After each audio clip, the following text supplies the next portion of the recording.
అది ఒక ల్యాబ్. అక్కడ వాళ్ళు చట్టవిరుద్ధంగా ఒక వైరస్ మీద పరిశోధనలు చేస్తున్నారు. ఏమైందో తెలియదు గాని ఉన్నట్టుండి ల్యాబ్ డోర్స్ మూసుకుపోతాయి. వాళ్ళకి ఏమీ అర్థం కాదు.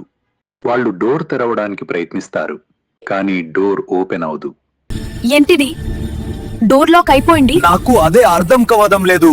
సడన్ గా వాళ్లకు టేబుల్ మీద 3 కలర్ బాటిల్స్ కనబడతాయి.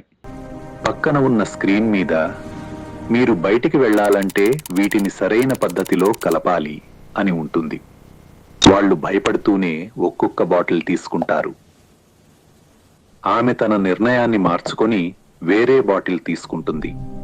వాళ్ళు జాగ్రత్తగా దాన్ని కలుపుతారు, కానీ అకస్మాత్తుగా అక్కడ మంటలు వస్తాయి. మంటలు త్వరగా రూమ్ అంతా వ్యాపిస్తాయి.